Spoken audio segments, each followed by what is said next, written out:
Hello students, आज कल हमने अपना 9th क्लास एनसीईआरटी इकोनॉमिक्स का चैप्टर नंबर 3 रीड आउट किया था। और आज हम इसके जो टेक्सचुअल एक्सरसाइज है वो हम करेंगे। तो फर्स्ट क्वेश्चन जो हमारा रहेगा हमारी टेक्सचुअल एक्सरसाइज का, पॉवर्टी एज अ चैलेंज हमारे चैप्टर का नेम है और इसके टेक्सचुअल क्वेश्चन आंसर है। फर्स्ट क्वेश्चन है, describe how the poverty line is estimated in India. Describe करो कि किस तरह से जो पॉवर्टी लाइन है इंडिया में एस्टिमेट की जाती है। तो ये जो क्वेश्चन आंसर है मैंने बहुत इस तरह से मेंटेन किए हैं ताकि अगर आपकी जो एग्ज़ाम है, एग्ज़ाम में जैसे टीचर करेगा तो इसको आपको बस हाईलाइट करना है। ठीक है, जैसे ही आप इसको हाईलाइट करोगे तो उसको अंदर का मैटर पढ़ने की ज़रूरत नहीं पड़ेगी।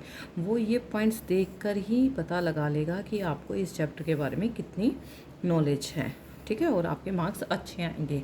जहाँ आपको अगर ये 5 मार्क्स का क्वेश्चन है और आपने ये पॉइंट एज इट इज़ लिख दिए तो आपके 5 to 5 क्वेश्चन आएंगे। ठीक है, तो इनको इस तरह से लर्न करना। बाकी जो अगर आप गूगल में चेक करोगे या फिर आई डोंट नो कि आपके टीचर ने कैसे करवाया है, तो हो सकता है उनका भी इसी मेथड से हो, लेकिन आपके इस मेथड से आपको इजी भी रहेगा लर्न करने में और आपके मार्क्स भी कहीं से भी कट नहीं होंगे, फुल मार्क्स इसमें आएंगे।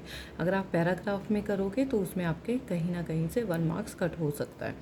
ठीक है, तो the poverty line is estimated in India through many methods. जो पॉवर्टी लाइन है इंडिया में वो बहुत सारे मेथड से एस्टिमेट की जाती है। उनमें से कुछ हैं, poverty is measured through the income और कंजप्शन लेवल्स। जो पॉवर्टी है इंडिया में, जो इनकम और कंजप्शन लेवल है वहाँ का, ठीक है, उसके थ्रू मेजर की जाती है। A person is considered poor if his और हर इनकम और consumption level falls below a minimum level. जो मिनिमम लेवल गवर्नमेंट ने बना रखा है, अगर वो इनकम लेवल या कंजप्शन लेवल उससे नीचे रहता है आपका, तब तो आप पॉवर्टी लाइन से बिलो हो। Which can fulfils the basic needs. जो और कौन से मिनिमम लेवल है जो आपकी सिर्फ बेसिक नीड्स को फुलफिल करेगा। These are food requirement. और ये जो बेसिक नीड्स हैं वो कौन सी हैं? Food requirement, clothing, footwear, fuel and light, education, medical requirement etcetera. तो ये हमने, अब इसको पढ़ने से उसको पता चल जाएगा कि ये इनके बारे में आपको सारी नॉलेज है। ठीक है, the recent formula for food requirement. अब इसमें से मेन जो है वो फूड रिक्वायरमेंट के ऊपर आता है। The recent formula for food requirement depends upon calorie requirement. जो आपकी कैलोरी की एक दिन में आप कोई फिज़िकली मेहनत इतनी करते हैं, लेबर जो होते हैं, तो उनको ज़्यादा कैलोरी की ज़रूरत होती है, और जो मेंटली वर्क करते हैं, ऑफिस वगैरह में वर्क करते हैं, उनको कम कैलोरी की ज़रूरत होती है। तो ये जो है एक फॉर्मूला बनाया गया है फूड रिक्वायरमेंट का, किसके थ्रू? कैलोरी रिक्वायरमेंट के through. In figures, if a family have 5 members and they are earning less than 4080 rupees in rural areas. अगर रूरल एरियाज़ में है वो फैमिली 5 मेंबर्स की, तो उसके इनकम होनी चाहिए कम से कम, जो लेवल बनाया हुआ है वो 4080 रुपीज़ होना चाहिए। और अगर वही जो 5 मेंबर्स की फैमिली है, they are below poverty line, तो वो पॉवर्टी लाइन से बिलो हैं अगर 4080 रुपीज़ से कम है। If they are earning less than 5000 rupees in urban areas. अगर वो 5 मेंबर वाली जो फैमिली है अगर अर्बन एरिया में रहती है और वो 5000 से कम अर्निंग करती है, they are below the poverty line, तो वो पॉवर्टी लाइन से बिलो होंगे।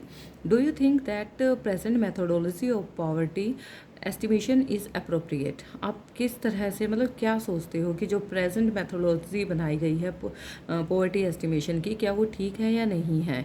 जैसे अभी इन्होंने बोल दिया कि अर्बन एरिया में अगर 5000 रुपीज़ से नीचे आपकी अर्निंग है तो आप पॉवर्टी लाइन से बिलो हो गए। तो क्या ये एस्टिमेशन जो है जिस तरह से लगाई गई है, क्या ये ठीक है? No, the present methodology of poverty estimation is not appropriate. ये जो प्रेजेंट मेथोडोलॉजी है पॉवर्टी एस्टिमेशन की, ये अप्रोप्रिएट नहीं है। क्योंकि एक बात बताओ, अगर आप 5000 ही अर्न कर रहे हो, ठीक है, और कभी तो जो खाना है, फूड रिक्वायरमेंट जो है उसके रेट बढ़ जाते हैं, कभी उसके कम हो जाते हैं, ठीक है, ओबियसली बढ़ते ही हैं, कम तो बहुत कम होते हैं, तो उस टाइम भी ये ठीक नहीं होती ना। जो एस्टिमेशन लगाया है उस टाइम पे ठीक नहीं होती, इसलिए ये जो प्रेजेंट मेथोडोलॉजी है पॉवर्टी एस्टिमेशन की ये ठीक नहीं है, because it only takes the account of basic need. ये सिर्फ बेसिक नीड पूरा करती है, food, clothing, fuels and light etcetera का, दैट्स क्वालिटी इज़ लो, और उसकी क्वालिटी लो होती है। जो फूड हमने बात की है, क्लॉथिंग की हमने बात की है, उन सब की जो क्वालिटी है वो लो होगी। 5000 में ये बताओ आप क्या कर सकते हो, कितना फूड अच्छा खा सकते हो, कितने अच्छे क्लॉथ्स आप कर सकते हो, कितना ज़्यादा फ्यूल आप बर्न कर सकते हो, कितना आप लाइट को मेज़र कर सकते हो अपनी मेडिकल रिक्वायरमेंट्स हैं, और जो रिक्वायरमेंट होती है कितनी आप फुलफ़िल कर सकते हो, तो इसकी क्वालिटी लो होती है। The amount is not fixed of things, अब थिंग्स का अमाउंट तो फिक्स नहीं है, तो कैसे आप कह सकते हो कि ये ठीक है methodology. Quality of things will be low, उनकी क्वालिटी नीची होगी। Only basic needs will fulfil, जो बिल्कुल ही ये है कि हाँ हो ही नहीं सकता इनके बिना गुजारा, सिर्फ वही नीड्स आपकी फुलफिल होंगी। Describe poverty trends in India since 1973। अब पॉवर्टी ट्रेंड जो है इंडिया का 1973 से, तो वो उसको डिस्क्राइब करना है हमें। As per the data ratio of poverty in India in 1993। अब 1973 के बाद हमने जो डाटा हमारा रेशियो ऑफ पॉवर्टी का निकला था 1993 से 94 में 45% जो पॉवर्टी थी वो डिक्लाइन हुई थी। फिर 2004 से 2005 में 37.2% डिक्लाइन हुई थी। अब 2011-2012 में 22% पॉवर्टी जो है वो डिक्लाइन हो गई है। There was a significant reduction in the number of poor people. अब ये रिडक्शन तो अब ज़्यादा हुई है 2011-12 में। And if the present trend continuous, अगर यही प्रेजेंट ट्रेंड जो है कंटिन्यू होता रहेगा तो the people below the poverty line में come down to less than 20% in the next few years. ऐसे ही अगर पॉवर्टी लाइन डिक्लाइन होती रही तो बहुत ही जल्दी कुछ ही सालों में 20% और डिक्लाइन हो जाएगी। तो discuss the major reasons for poverty in India. अब मेजर रीज़न क्या है पॉवर्टी के, कि इतनी ज़्यादा मेहनत कर रहे हैं, इतने ज़्यादा स्टेप, इतने ज़्यादा प्रोग्राम्स चला दिए हैं गवर्नमेंट ने, उसके बाद भी जो पॉवर्टी है वो है। There were a number of causes for the widespread poverty in India. बहुत सारे कॉजेज़ हैं। सबसे पहला, one historical reason is the low level of economic development under the British colonial administration. जो जब ब्रिटिश कॉलोनियल एडमिनिस्ट्रेशन आई थी उसके time पे जो इकोनॉमिक डेवलपमेंट है वो बहुत ही ना के बराबर हुई थी, लो लेवल की हुई थी। सेकंड है लो रेट ऑफ ग्रोथ बिल्कुल ही नहीं हुई कंट्री की, इंडिया की। फ्यूअर जॉब अपॉर्चुनिटी, उस टाइम पे जॉब अपॉर्चुनिटी बिल्कुल ना के बराबर थी। Low growth rate of income, तो अगर जॉब अपॉर्चुनिटी नहीं होंगी तो इनकम की ग्रोथ रेट भी कम था। High growth rate of population, लेकिन पॉपुलेशन बढ़ती जा रही थी। Low growth rate of per capita income, per capita की इनकम का जो ग्रोथ रेट था वो भी कम था। Another feature of high poverty rates has been, जो दूसरा फीचर है हाई पॉवर्टी रेट का वो ह्यूज इनकम इन इक्वालिटीज़ थी, मतलब इन इक्वालिटी ज़्यादा थी। Unequal distribution of land and other resources, जो डिस्ट्रीब्यूशन हुआ था लैंड का और अदर रिसोर्सेज का वो अनइक्वल हुआ था। इस वजह से कुछ के पास तो ज़्यादा लैंड आ गई, उनके पास रिसोर्सेज भी ज़्यादा आ गए, तो वो पुअर तो हो ही नहीं सकते, वो रिच हो गए। और बाकी जिनके पास बिल्कुल थोड़ी थोड़ी ज़मीन और थोड़ा रिसोर्सेज आए हैं वो फिर गरीब हो गए, तो इससे तो गरीबी तो फैलेगी ही फैलेगी। Despite many policies we have not been able to tackle the issue in a meaningful manner, लेकिन अभी भी ऐसी पॉलिसी नहीं आई हैं जो इस इशू को अच्छी तरह सोल्व कर सके। ठीक है, नेक्स्ट है हमारा identify the social and economic groups which are most vulnerable to poverty in India. अब हमें सोशल और इकोनॉमिक ग्रुप्स को आइडेंटिफाई करना है, ठीक है, जो इंडिया में पॉवर्टी को मतलब वल्नरेबल बहुत ज़रूरी है। Social groups which are most vulnerable to poverty are scheduled caste, इनको पॉवर्टी से हटाना बहुत ज़रूरी है। शेड्यूल ट्राइब हाउस होल्ड, ये दोनों शेड्यूल कास्ट और शेड्यूल ट्राइब सबसे ज़्यादा गरीब पॉवर्टी में ये दोनों कास्ट आती हैं, तो ट्राइब आती हैं। तो इनके ऊपर ध्यान देना बहुत ज़्यादा ज़रूरी है। अमंग इकोनॉमिक ग्रुप्स, और इकोनॉमिक ग्रुप्स में rural agriculture labour house hold, जो अब rural agriculture labour house hold, अब जो रूरल एरिया में एग्रीकल्चर लेबर होती हैं वो तो सिर्फ इतना है, अगर उनको डेली उन्होंने काम कर लिया तो डेली उनकी जो अर्निंग है वो हो गई, अदरवाइज़ नहीं होगी। तो इनके ऊपर भी इनकी भी ग्रोथ होनी ज़रूरी है। Urban casual labour house hold, जो डेली शहरों में डेली अपने लेबर वर्क के लिए जाते हैं, तो उनकी भी ग्रोथ होनी ज़रूरी है। तो ये इस तरह से सोशल और इकोनॉमिक दोनों तरफ से पॉवर्टी जो है इंडिया में फैली हुई है, और दोनों तरफ से पॉवर्टी जो हटानी है वो बहुत ज़रूरी है। डिस्क्राइब ग्लोबल पॉवर्टी ट्रेंड्स, जो ग्लोबली पॉवर्टी है पूरे वर्ल्ड में फैली हुई है उसको डिस्क्राइब करना है यहाँ पे हमें। The proportion of people in developing countries living in extreme economic poverty, जो प्रोपोर्शन है पीपल का जो डेवलपिंग कंट्रीज़ में, अब इंडिया क्या है, डेवलपिंग कंट्री है, तो यहाँ पर जो पीपल का प्रोपोर्शन है living in extreme economic poverty, यहाँ डेवलपिंग कंट्रीज़ में ज़्यादा लोग पॉवर्टी में रह रहे हैं। It is defined by world bank, और ये वर्ल्ड बैंक ने डिफ़ाइन किया है।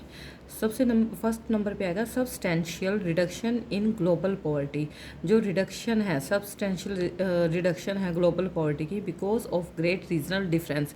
क्योंकि एक देखो कुछ कंट्री ऐसी हैं जहाँ पे जो पॉवर्टी का रेट है, ठीक है, वो कम है। क्यों? अब इंडिया है, इंडिया में पॉवर्टी का रेट कम है। पहले चाइना में बहुत ज़्यादा पॉवर्टी थी, लेकिन उसने क्या किया, अपने आप को इतना ज़्यादा इकोनॉमिकली अपने आप को इतना ज़्यादा पावरफुल कर लिया कि वहाँ पे पॉवर्टी ना के बराबर है, ठीक है। लेकिन इंडिया जैसी डेवलपिंग कंट्रीज़ में बहुत ज़्यादा पॉवर्टी है, ठीक है। अब यूरोपियन कंट्रीज़ हैं, अगर वहाँ पे जाके देखोगी वहाँ के जो पुअर हैं वो हमसे अच्छे हैं, ठीक है। यूएस में जाके देखो वहाँ के जो पुअर हैं वो हमसे ज़्यादा रिच हैं। तो जो रिडक्शन है ग्लोबल पॉवर्टी की वो रीजनल डिफरेंसेस की वजह से है, क्योंकि वहाँ का जो रीज़न है, ठीक है, वो अब ज़्यादा ग्रोथ इकोनॉमिकली वहाँ पे ज़्यादा ग्रोथ हो चुकी है। Number 2, rapid economic growth in some countries, वही कुछ कंट्रीज़ में इकोनॉमिक ग्रोथ ज़्यादा हो गई है, इस वजह से वहाँ की पॉवर्टी कम हो गई है। लेकिन हमारी इंडिया जैसे कंट्री में इकोनॉमिक ग्रोथ है अब जो है इस सेशन में कह लो कि हाँ हुई है, इस प्लान में काफ़ी इम्प्रूवमेंट आई है, इकोनॉमिक जो है हमारी बहुत बढ़ गई है, और आगे हो सकता है कि और बहुत अच्छी हो जाए हमारी इकोनॉमिक ग्रोथ, लेकिन अभी नहीं हुई है इतनी।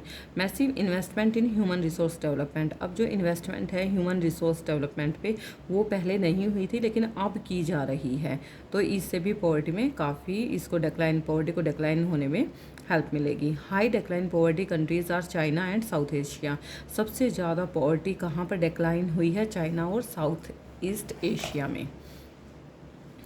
इन sub Saharan Africa poverty rate rose from, वहाँ पे तो बढ़ गया है, सहारन अफ्रीका में पॉवर्टी रेट जो है वो बढ़ गया 40% से 46% हो गया है 2001 में। In Latin America poverty rate is same, लेकिन लैटिन अमेरिका जो है वहाँ पर सेम है, जितना जैसा पहले था वैसा ही अब है।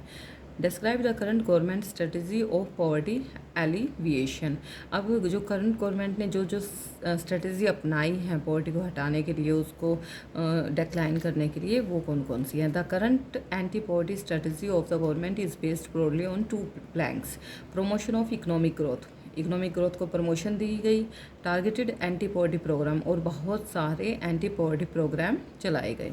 What do you understand by human poverty, आप ह्यूमन पॉवर्टी के बारे में क्या समझते हो।